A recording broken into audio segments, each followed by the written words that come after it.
Good morning. I'm Noah Baum, and I coordinate the programming for the Jewish Community Library in San Francisco, which is a program of Jewish Learning Works. I want to welcome all of you to this morning's program with Naomi Baum on her book, My Year of Kaddish, Mourning, Memory, and Meaning, and to thank you for being here with us at such a challenging time in our nation's history. I also want to thank the Gamliel Institute of Kavod V'Nichum and Ruach, Emotional and Spiritual Support, for partnering to promote this event, and the Friends of the Jewish Community Library for making all of what we do possible. I hope that you'll consider becoming a friend of the library.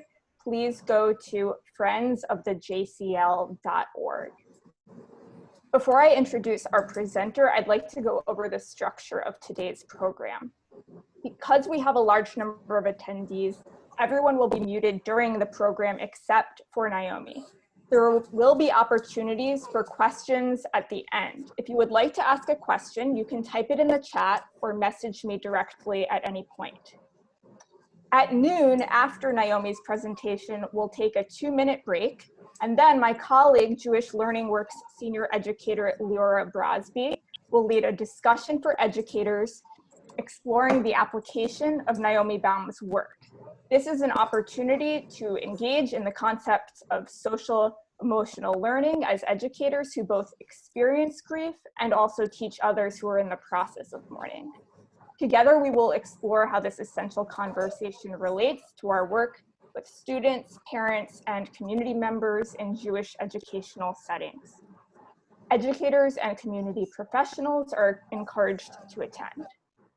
Death and mourning can be difficult topics. Please take care of yourself as you need to, whether that means turning off your camera for a bit, having a snack, or calling a source of support.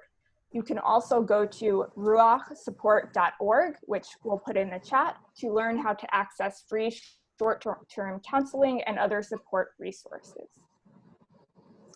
Naomi L. Baum is a psychologist and consultant specializing in trauma and resilience. She is the author of several books, including Life Unexpected, A Trauma Psychologist's Journeys Through Breast Cancer, and her newest book, My Year of Kaddish, Mourning, Memory, and Meaning. Another book that she has co-authored, IS Resilience, What Israelis Can Teach the World, will be published later this month. Naomi lives with her family in Israel, and we're really fortunate to have her here with us today. Thank you, Naomi. I'll turn it over to you. Thank you. Good morning to all of you, and good afternoon or evening if you're coming in from other places in the world. It's really a pleasure to be here, and I want to take this opportunity to thank you for having me, for hosting me. My book came out towards the beginning of COVID-19, and it's been kind of a rocky introduction to the book, but we're finally getting a little traction here, and I'm really very excited to be here and to share with you both the process of writing the book and something about my experiences in the grieving process, actually some of the interesting experiences that I had over the year that I said Kaddish. So I thought what I would do, I'm a pretty informal person, and I did not prepare written remarks. I didn't want to read to you, and I'm really happy to see so many of you have your cameras open, because it's so much easier to know that I'm talking to real people and not to boxes with names on them where you can't see anything, or not even boxes. So it really is a pleasure to see all of your faces and to know that there are actual real people listening. Zoom has been a challenge for all of us, good parts and bad parts to it. Certainly it made it easier for me to come and talk to you in Berkeley today. So I have to be thankful for that. So let me begin by sharing with you a little bit about who I am and why I decided to write this book. I am a psychologist, and I have been for about 40 years. In the last 20 years, I have spent a lot of time working in the field of trauma with a particular focus on resilience building. Now, resilience is a word that's very popular these days. People talk about resilience all the time. As a matter of fact, the newest book that I have out, and it's actually available already for pre-order.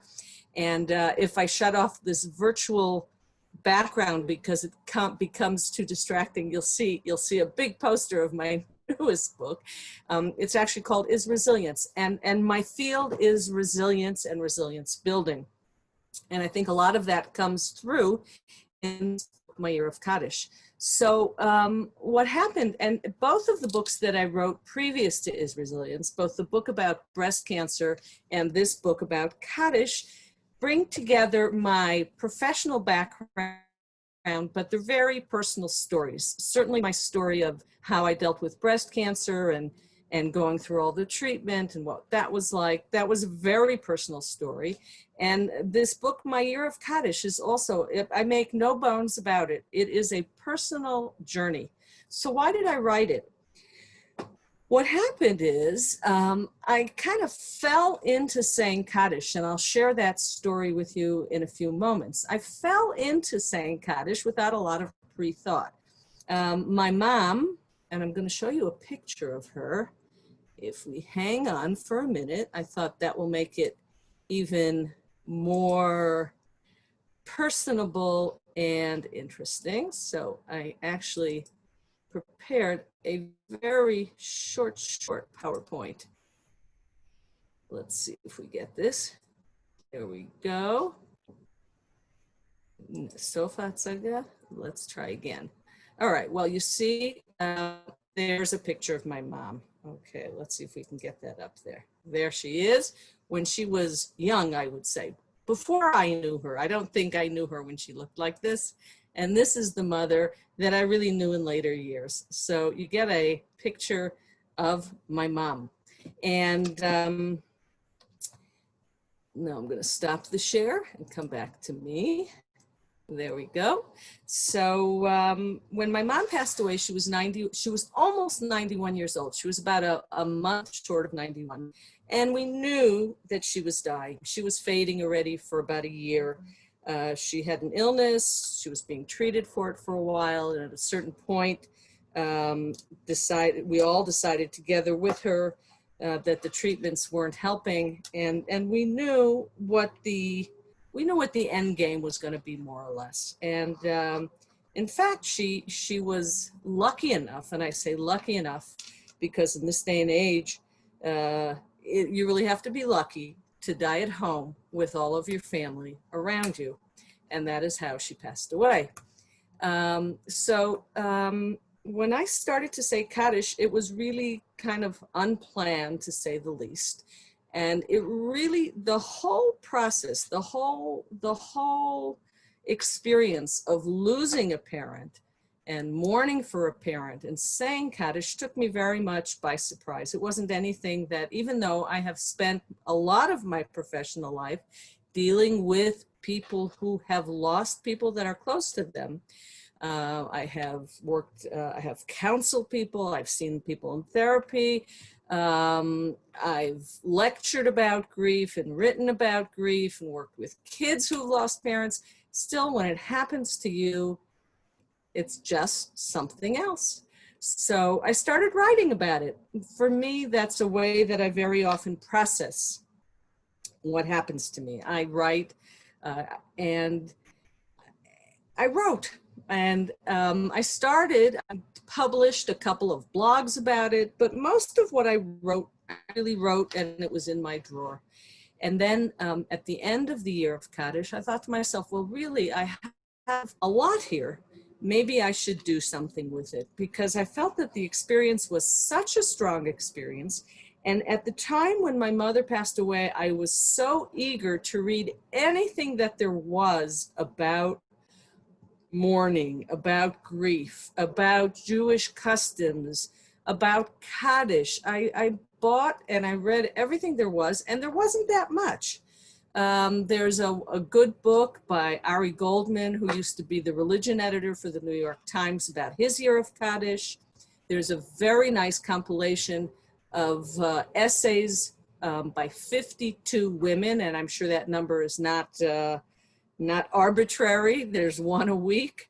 52 women who said Kaddish for parents and children and siblings.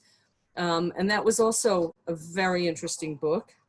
There were a couple other books that I found less interesting, but there was really nothing that spoke to my experience. And I thought, well, here's an opportunity for me to put out there what I have written, to share what happened to me, and also to have a look at the same time at the mourning process. Because in our society, in modern society, for the most part, we have removed death from our immediate surroundings.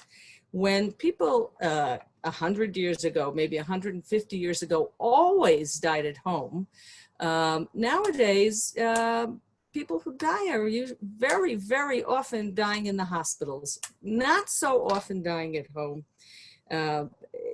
Dying at home can be kind of a scary thing. And I thought, you know, we keep discussions about death far from us. It's as if we don't talk about it, it's not going to happen to us. When in fact, you know, what did Mark Twain say? The only two things that we can be sure of in life are taxes and death. So that's really true, taxes and death. We know that each day, you and I, we are walking one day closer to our eventual deaths. And what I have learned, and I think I learned this during my journey with cancer, is that acknowledging that death actually, that death, that it's present in our lives, actually makes our lives much, much richer.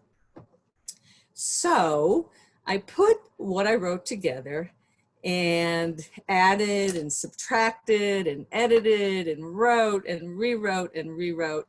And that's how I came up with this book, My Year of Kaddish, Mourning, Meaning, and Memory. Because really what I was doing during this year is I was mourning. And what I found, the essence of the book, is that by saying Kaddish every single day, I made a space for that mourning in my life. And I am sure that if I hadn't said Kaddish, I would still have mourned. I don't doubt that anybody who's not saying Kaddish is still mourning, but that giving me the structure, giving me the time and the place to lay my grief was so helpful for me. And in our modern society, we tend to rush. We tend to rush through things very quickly. I know when we talk about secular society, people die and then the families and friends make a memorial, and that's pretty much it. We're finished. We're done.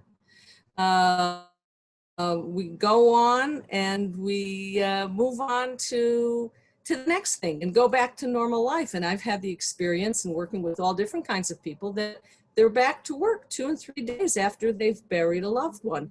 And I can't imagine, I absolutely can't imagine what that must be like, because when you say Kaddish, what happens is that you allow yourself time. And one of the major questions, one of the major pieces that I wanted to talk about this evening is Jewish customs and how they are in sync, I think, with psychological needs when it comes to mourning. And the person who wrote most about death and mourning, considered, you know, the mother of it all, is Elizabeth Kubler-Ross, and she did a lot of her work with patients who were dying. She talked about stages. More recently, in the grief literature, people don't talk about stages. But I don't want to throw out the baby with the bathwater, because what Elizabeth Kubler-Ross talked about was really important. She talked about anger, and she talked about denial, and she talked about bargaining, and she talked about depression, and she talked about acceptance. And all of these things, what theorists and what psychologists and mental health people think about nowadays, is that all these things actually do exist, but not necessarily in serial order. And more recently, somebody who worked with Elizabeth Kubler-Ross, his name is David Kessler, wrote a book called The Sixth Stage of Grief. And there he talks about finding meaning in loss. Now, it's interesting, I came across his work fairly recently after my book was published, but it's very clear to me that meaning making is a very important part of resilience in general and in the grief process in particular. And we'll get back to how we make meaning. But I want to go and talk for a few moments about the psychological aspects that are inherent in Jewish mourning tradition. First of all, the notion that mourning is a process we see so clearly by the demarcations of Shiva, Shloshim, and the year. And I'll translate. Shiva is the week that people sit and receive visitors. They usually, in the Orthodox and traditional traditions, you sit on a low chair and people come in, and the idea is to really talk about the person who has departed and give the mourner a comfort. And I think that the seeds of that comfort are sown during that first week, because one of the things we know about the grief process is that being able to access memories, what I call nourishing memories, begins during that week. In that week, we recreate a narrative of our, for me, and I'll talk about it as a child losing a parent, we recreate a narrative of our parents' lives. We may repeat the story again and again, who our parent was, in this case, who my mother was, where she was born, how she grew up, what was important to her in her life, what did she do, what did she enjoy. And it creates a narrative and brings up lots of memories, particularly if you're sitting with, as I was, with my 3 siblings, my father, my uncle, my mother's brother. We were all sitting there together. So certainly we all had our own visitors and shared lots of visitors, but we also had time where we talked among ourselves. So that is the beginning of the process, the Shiva. And then when you get up from the Shiva, when you finish that week of mourning, it's a fairly sharp transition back into normal life. But if you do say Kaddish, and Kaddish is that prayer that we now associate with mourning, but maybe I'll take a few moments to talk about the history of Kaddish.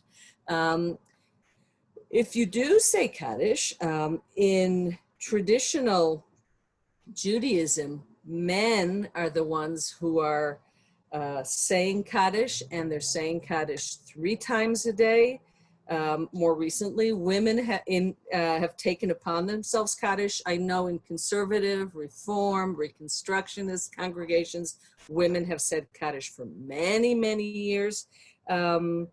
If you take upon yourself the obligation of saying Kaddish on a daily basis, whether it be 1 time a day, 2 times a day, or 3 times a day, your life really doesn't go back to normal. Something has shifted, something has changed. And obviously it's changed inside. When somebody loses somebody close to them, there's always a shift and always a change. But here there's something external that's happening too. And for me, going to synagogue every single day was very unusual. Let me backtrack and say that I grew up in an Orthodox family.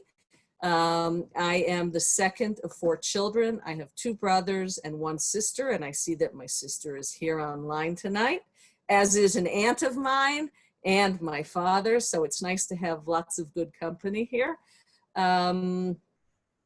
So I grew up in Orthodox tradition, and I live in Israel. I live in Efrat, which is it's a mixed community, but it's a strongly traditional community with many synagogues. And as luck would have it, I live just 10 meters, or let's say, how many feet is that? 30 feet, maybe 30 feet from a synagogue.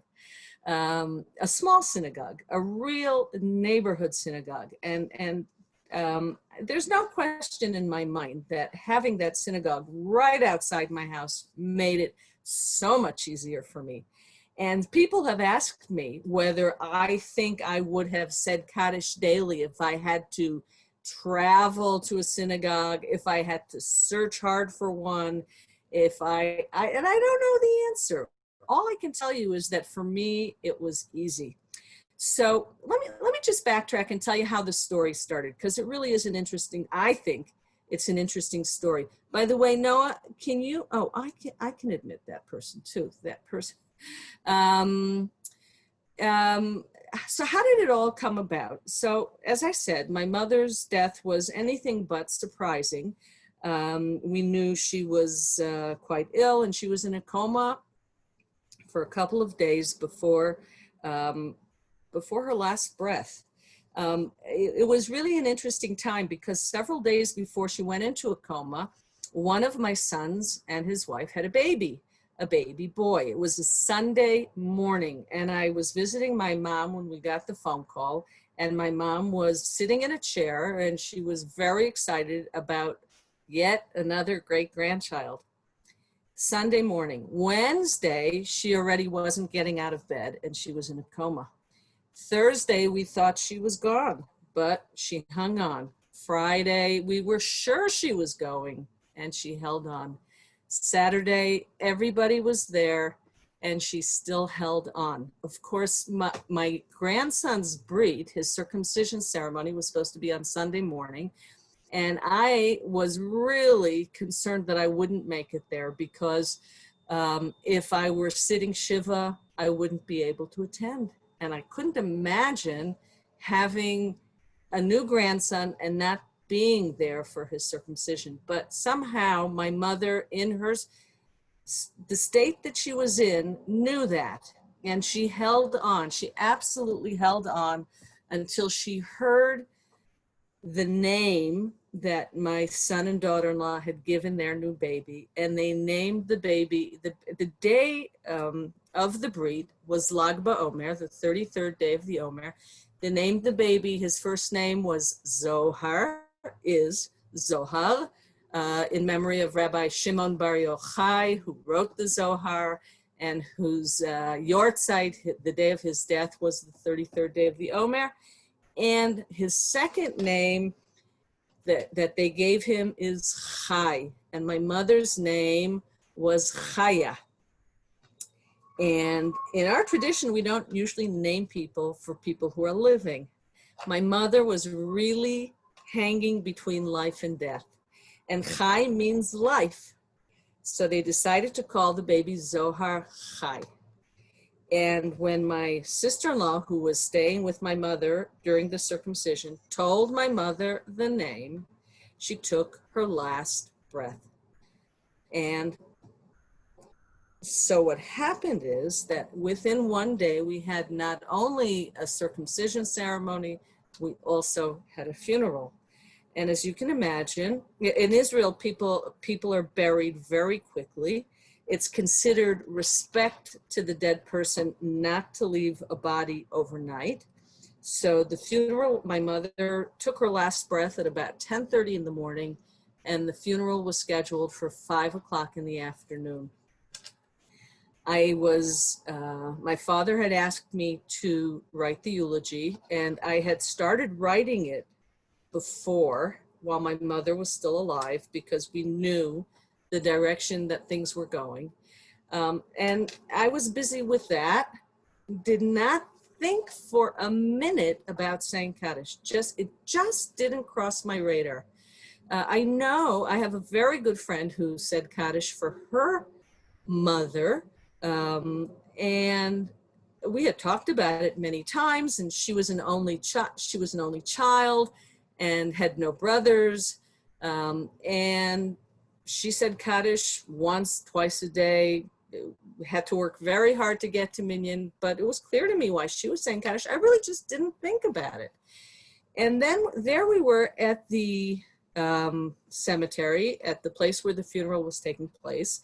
And I was sitting next to my father in a chair. My father was on one side, my sister and two brothers. We were kind of all sitting in a line. And the rabbi who was in charge came by, and he had 3 Kaddish cards in his hand. And he gave one to one brother, and one to the other brother, and one to my father. And that seemed kind of normal to me. As I said, I grew up in an Orthodox tradition where women really don't have a voice in the synagogue. And at that point, my father handed the card to me. And I said to him, "Dad, what's this for? It's for you." And he said, "No, it's not for me. I don't have the obligation to say Kaddish for Mom. You do." And I thought, whoa, okay. And that is how I started saying Kaddish. Now, when I spoke to my dad afterwards, he didn't remember that. I remembered it very clearly. I was surprised, I was taken aback, but I had the Kaddish card in my hand, so I said Kaddish. It wasn't the time to really think about this too much. Dad said, "It's for you." I said Kaddish. Once I started to say Kaddish, I continued. And what I found is that it was so powerful and so meaningful that I really just wanted to continue. I did have my doubts along the way. I can't say to you that at that moment in the cemetery, I said, "Okay, that's it. Now I'm going to say Kaddish for the whole year." But I decided I would take it day by day. And I said Kaddish the whole week of Shiva. At the end of Shiva, I decided that I would say Kaddish for the whole Shloshim. At the end of Shloshim, I said, "Okay, this is it. I'm in. I'm in." And I would say that I got tired of saying Kaddish around the 8-month mark. By the 8-month mark, and I talk about that in the book, I had had about enough. But I knew I had 3 more months, and I decided I had committed. I was just going to do it, and I was going to do it to the end. Now, I know this is a very mixed audience. There are probably some traditional people here in this audience, and some people who are more secular. There are religious people and people who would consider themselves non-religious. And it may sound odd to you how surprising it was for me to find a voice in the synagogue. Because as I said, in both conservative and reform and reconstructionist congregations, women have been saying Kaddish forever, and they participate actively in services. The way I grew up, and really what I was reasonably comfortable with, was sitting behind the mechitza. As you can tell, I'm not a shy person, and I'm not a retiring person. I tend to be reasonably assertive. I have opinions, yet this is the way I grew up. I found my spiritual practices in other places outside of the synagogue. I found my connection to God outside of the synagogue. By coming in and saying Kaddish every single day, it was a totally new experience for me. And as you can imagine, I didn't whisper the Kaddish. I didn't say it softly. I said it out loud. So it's interesting. The synagogue that I said Kaddish in for most of the year was my little local shtibel right outside my front door. And it's a minyan that my husband davens in as well. And what he suggested to me, and I agreed to, certainly in the beginning I was very happy about this, is that he would say Kaddish with me, or if there was nobody, very often there's somebody else saying Kaddish, but if there was nobody else saying Kaddish, he would say Kaddish with me. I was very happy about that, because I can tell you that talking out loud in the synagogue, here I was, 62 years old. I had never talked out loud in the synagogue in any kind of way. So having somebody say Kaddish with me was really very helpful for a good part of the year. Towards the end of the year, it was annoying already. I didn't need anybody. I wanted to say Kaddish by myself. And I did have the experience of saying Kaddish by myself. And not a small part of this book has to do with my travels during the year. As a psychologist in the field of trauma, I have done a lot of travel for work. And during the course of the year that I was saying Kaddish for my mother, I was in several places. Probably most interesting was in Nepal. I was working on a resilience building project after the earthquake that happened in Nepal in 2015, if I am not, yeah, 2015, April, May 2015. And I was working on a project that brought me back to Nepal about 4 times. The final, what's that? Do I have the day? I'm actually not sure if it's 2015 or 2016 at this point, but I will check that. But in any case, I was due to go back to Nepal in September. My mother passed away, as I said, Lag BaOmer, which was mid-May. And I was due to go back to Nepal in September. And while I had decided that I was going to scale back my traveling for pleasure during the year, because searching out a minion was not great fun, and also it just didn't seem to me the kind of year that I wanted to be celebrating and traveling so much. I really wanted to stay close to home. I found that in the few travels that I had done before Nepal, I found it disruptive. I found that I couldn't really mourn well when I wasn't in my natural environment. But I had committed to this work trip to Nepal, and I knew that I wasn't going to have a minion every day. And I thought to myself, what can I do? So I did a little bit of research. And one of the things that I was doing, and I was doing along the way, is that I was learning Mishnah. Mishnah is part of the oral tradition that is very often, people often learn tractates of the Mishnah in memory of loved ones. One of the reasons they do that, I don't know if you know, but the letters of the word Mishnah are the same letters as the word nishama, which means soul.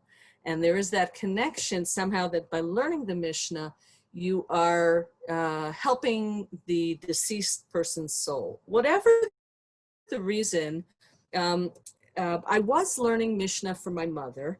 Part of the reason was, this is kind of a backstory, but I found that the davening, the prayer service, I found it rather long and often very boring. And because I was the only woman in the women's section, after a couple of weeks, I started easing up and decided that I didn't have to say every single prayer, and I could use that time in the synagogue. I would definitely say the Kaddish, and I would say some of the important prayers or the highlight prayers that I had very often said, recited daily in my own home. I didn't have to say everything. And so part of the way I used that time was to meditate. Part of the way I used that time was to study Mishnah. And part of the way I used that time was to do Qigong. But we'll talk about that on the side.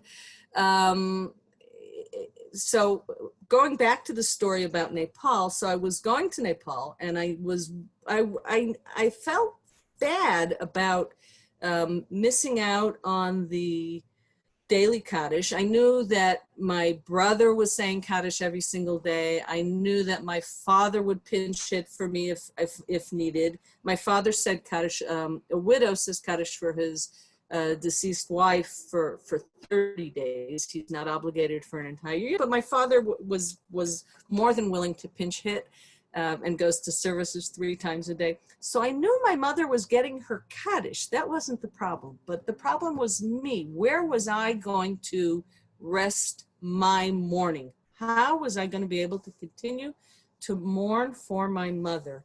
And what I discovered, and this is something that I think that people during this time of COVID, one of the questions that occurs to me is that during COVID, people are very often alone and not able to access minyan and community.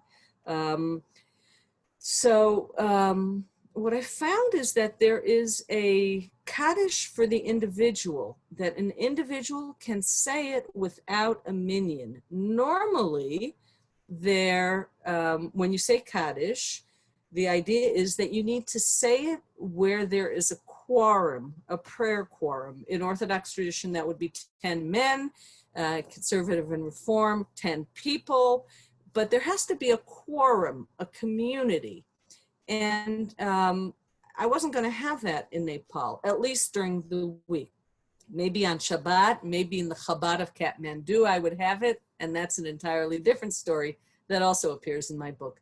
But this individual Kaddish that I discovered was written by Rav Amram Gaon, who was from the 8th century, and he had it in his siddur. And it occurred to me that perhaps the reason there was this thing is such a thing as an individual Kaddish was that very often Jewish people lived in very small communities where there weren't prayer quorums.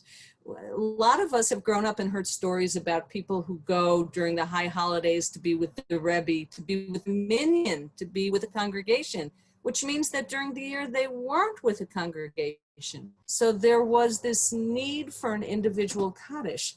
Most people have not heard about it and don't know it, but I wanted to share it with you. And that's the other thing I put on this screen. So I'm going to share it with you.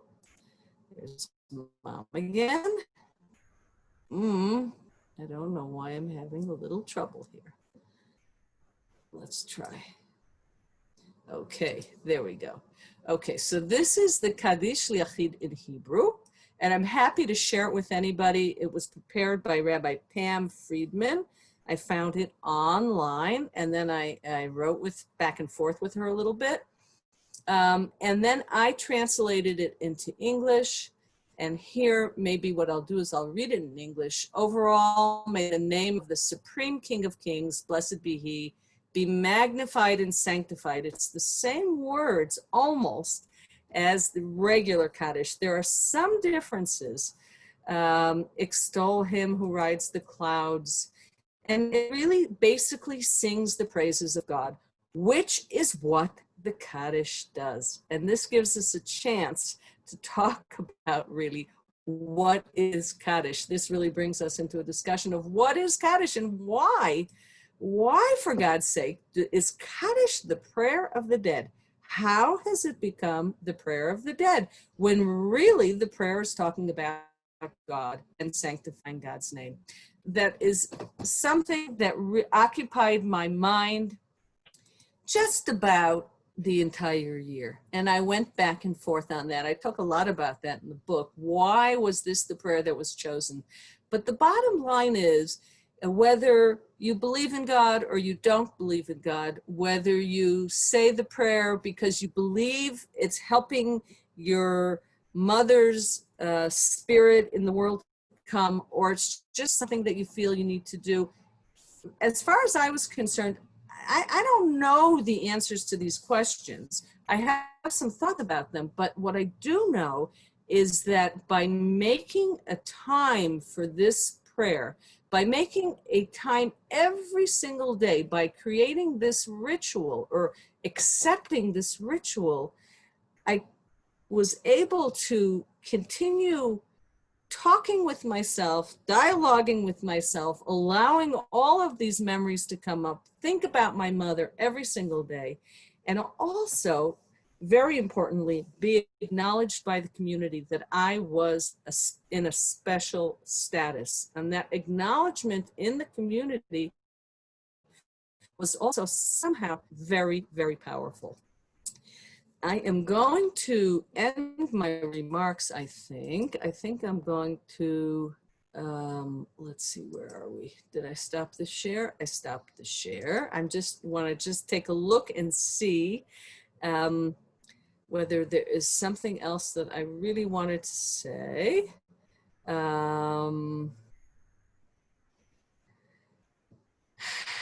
Okay, I think what I'd like to do is open up the floor to questions. I see that we have some questions in the chat. Let's see. So, Naomi, I can ask the questions. If that okay. Go ahead.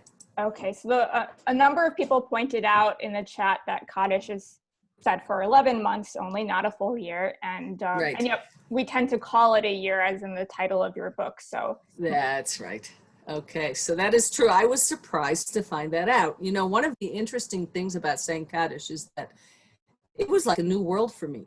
Having grown up in this tradition and having heard Kaddish so many times, it was still a brand new world for me. I didn't know that you only say Kaddish for 11 months. I didn't know that there were different kinds of Kaddishes, that there's the regular Kaddish and then there's the Kaddish de Rabbanan. I didn't know that in Nusach Sfard and Nusach Ashkenaz, people say Kaddish in different places. All of these things were new for me. And it was remarkable to me of how much new there was. You know, you'd figure by the time you get to 60, you know it all. You don't. If if you haven't paid attention, you just don't know it. So yes, we say Kaddish for 11 months. And my mother's Kaddish ended right in the middle of Pesach. And there was an interesting story associated with that. There were two pieces to that story. So it's traditional, at least in my synagogue, that if somebody has a yortzeit or somebody finishes saying Kaddish, you make a l'chaim, you make a little Kiddush. A little Kiddush meaning in the morning, like some cake and some whiskey. I don't know, it's like just what they do. So I figured me and the old boys, because there were 10 or 11 or 12 men saying davening with me every day, I would bring whiskey.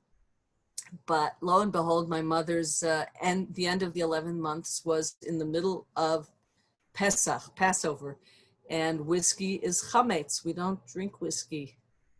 So what did we do? I bumped it up earlier because I'd been promising them for months that I was going to bring good whiskey, and I didn't want to let them down. So I brought them some good whiskey.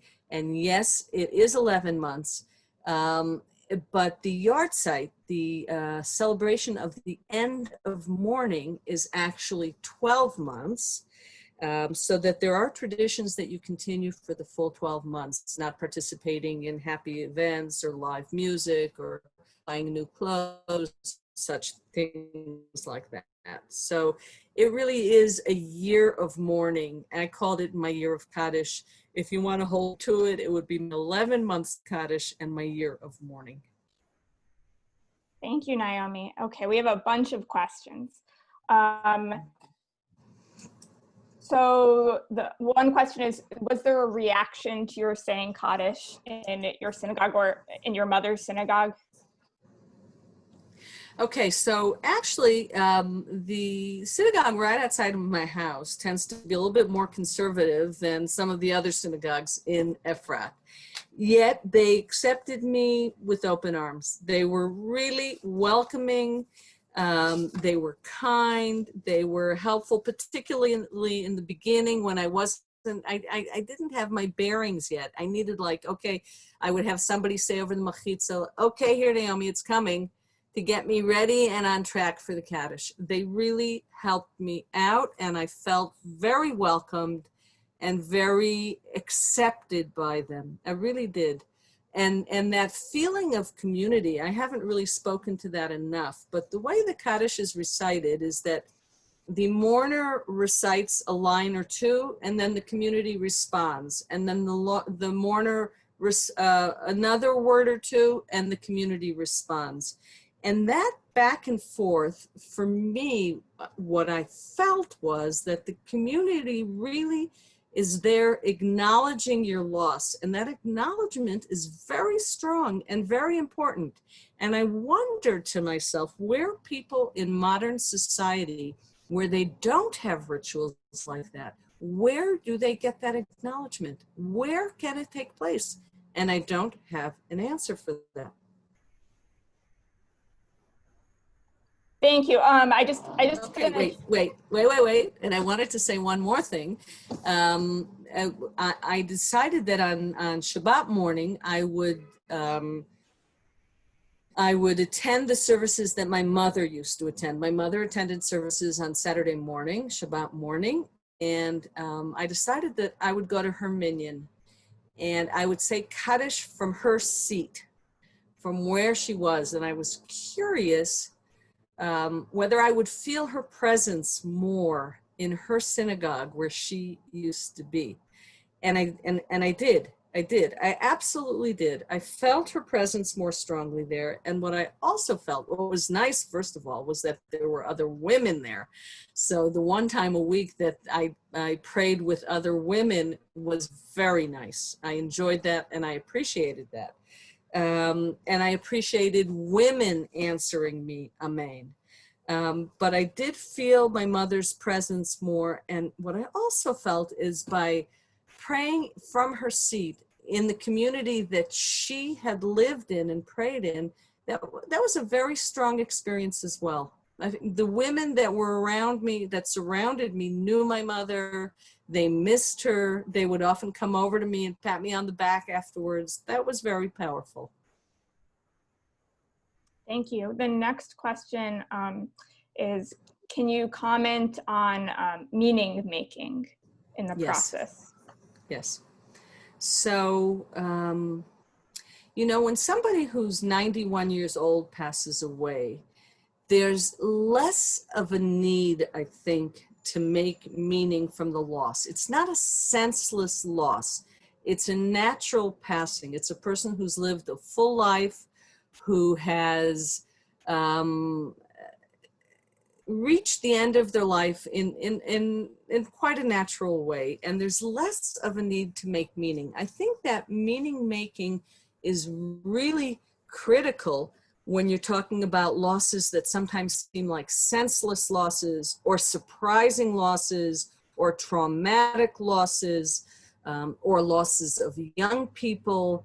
Those losses are much more difficult, and the drive to make meaning of them is more difficult, more challenging, and more important. Yet, even with my mother's loss, there was the notion that by saying Kaddish, I was creating a meaningful mourning process, no doubt about it. There was meaning in what I was doing, and I was imbuing the year with a lot of thought, a lot of reflection about my mother, about my life with my mother, my relationship with her. And for me, that was the meaning making. Very often when people lose somebody who's younger or it's more of a traumatic loss, there's a need to do something more active, create a memorial, do something in their memory. We did a lot of things in my mother's memory, but for me, the most important thing that I did in my mother's memory was really saying Kaddish. The next question is about how your knowledge of grief and trauma helped you to process your personal grief. So I think it made me a little bit more aware of what was happening. So when I realized that saying Kaddish gave me that time and place, I was very appreciative of it. I mean, I didn't want to throw that away. I said, oh, this is really important. I need this. I was aware. I know that mourning is a process. I think that very basic knowledge sometimes is missing in our society and in the expectations of people who go back to work right away and think, okay, let's just brush it off and move on. Okay, we'll just give away mom's clothes and put everything to rights. You know, it was clear to me that it was going to take more than that. And it was also clear to me, and I think this is very important to say, that everybody is different. So that I didn't have any expectations of my sister. I didn't have expectations of my brothers or my father, how they mourned. Each person mourned in a different way. And I think my professional knowledge helped me with that, understanding that people are really, really different and allowing for those differences. And I think that was helpful.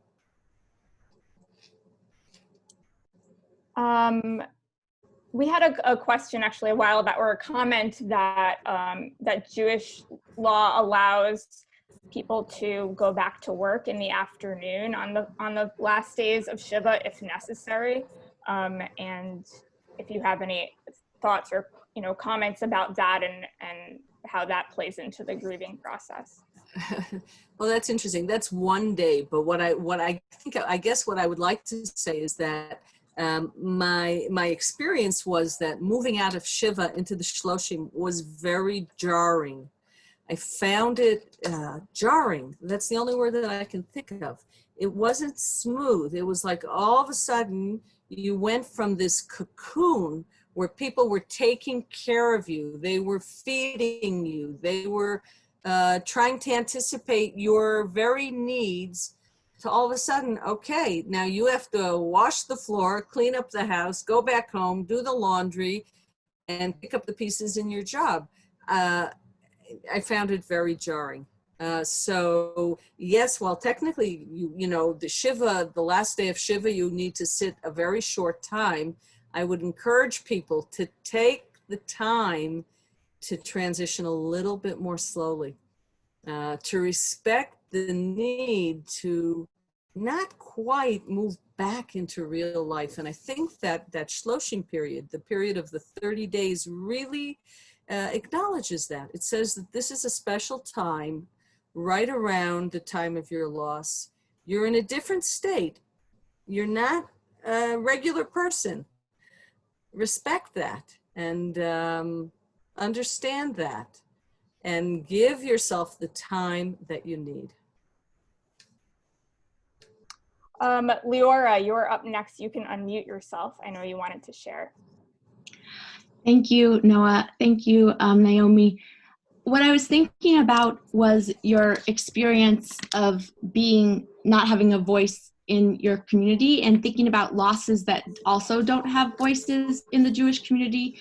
And I think specifically some of those losses impact women differently, such as pregnancy loss, miscarriage, and neonatal death. And I'm wondering if you could speak about the halakhic side of not saying Kaddish and the traumatic resilience experience of needing to say Kaddish. That's interesting. You know, I think I personally had, I'm the mother of 7 children. So when you have 7 children, very often you also have miscarriages or neonatal loss along the way. And I myself had 3 miscarriages. And times were different. I mean, my kids are now well into my oldest daughter's 40, youngest is 23. But times are different now. I think there's much more place for neonatal loss. And I think that there probably is room for some kind of tradition around that. Back in our day, it was like, okay, this happened, and you kind of mourn and weep on your own and feel terrible or bad or worse, and you're pretty much on your own, hopefully with a supportive spouse and maybe with a friend or two. And I think nowadays there's more of an acknowledgement. Of course, it really depends also, you know, what the context is, what the story is, how far along the loss occurs. And, you know, there are lots of pieces to that puzzle. But I think that there may be room to allow for some kind of ritual, you know, the whole notion also of whether you sit Shiva if a baby dies and they're less than I think 30 days. I don't know the details of it, but I think that can be very difficult. And I think that there is room and flexibility and openness to create ritual, to create a place for people to express that loss. Thank you. We have time, I think, for 2 more questions. One was about the difference between the short Kaddish, the and the longer Kaddish. I assume they're talking about the Kaddish Liachid and the Kaddish Yatom. My guess is that they're talking about Kaddish Yatom and Kaddish de Rabbanan. So that the difference is that in the Kaddish de Rabbanan, we pray for the Torah scholars and for those who study Torah. It's an extra special prayer for those who study Torah. And I like that. I actually like that prayer because I actually, my spiritual practice revolves a lot more around Torah study than it does around prayer. So I always liked that Kaddish de Rabbanan. Once I got my tongue around it, it was really tricky in the beginning, a lot of difficult Aramaic words. But once I got my tongue around it, I really loved that prayer. The Kaddish de Rabbanan, which we only say once really during the morning service, and you don't say it at all in the afternoon or the evening service. I might mention that mostly I went to morning services. For me, it was like, okay, do it first thing in the day, check it off, done, finished. But there were days that for one reason or another I missed, and then I would do either afternoon or evening services. And that was I was okay with that. I pretty much had decided that I was going to do one time a day. I have women friends who have done 3 times a day. Men I know many of them do 3 times a day. My husband, when he lost his father, 3 times a day. I am full of respect. One of the things I learned during this year is that the dedication to prayer, to going to prayer 3 times a day is really a very big dedication. Not to be taken for granted at all. I liked how you called it in your book the jawbreaker Kaddish versus the regular Kaddish. Yeah, it sure was. The last question is about the gravestone laying during COVID and whether you have any thoughts on how to handle that. Can you ask that question again? I didn't quite get the gist of it. What about the gravestone laying during COVID? Any thoughts on how to handle it? About the gravestone laying, specifically the gravestone laying, or about grief during COVID altogether? Let me talk a little bit about my thoughts about grief during COVID. So it's interesting because when we hear that people have died during this time, particularly people who have died from COVID, it can make a lot of us pretty anxious, because that means, like, if somebody else died from COVID, we can die from COVID. If we can die from COVID, we better be careful. And that kind of infuses us with all of this anxiety and may not allow us the place to really help the mourner. I'm worried that people who are mourning for people who have died from COVID really are mourning alone. And I know that how important community is. So I would urge you that if you know people who have lost people to COVID, don't be afraid to call them. You can acknowledge to yourself that this makes you anxious. That's okay. That would be normal. Being anxious, perfectly normal. Take a deep breath and reach out, call. Be there for them, because being alone, I know that there are a lot of people who sat Shiva and went through the proximal mourning period alone. Funerals have been very, very small and curtailed, and that is very painful for a lot of people. So I would encourage you to reach out to your friends and see how you can provide a feeling of support and of community to those you know that have lost people. Thank you so much, Naomi. What we'll do now is we'll just take a 2-minute break so people can stretch and do what they need to do. For those of you who are staying on, then we'll resume our conversation for educators and community professionals. Everyone else, thank you so much for joining us, and take care. Okay, I'm just putting up where you can order my book from, and my website. You could also get information about the book from my website. So order away And come visit me on my website or send me an email. My email is all over my website. I'd love to hear feedback from you, your thoughts, your comments. Thank you for joining me tonight, today, this afternoon. And I appreciate the fact that you have dedicated some time to listening about this. Thank you.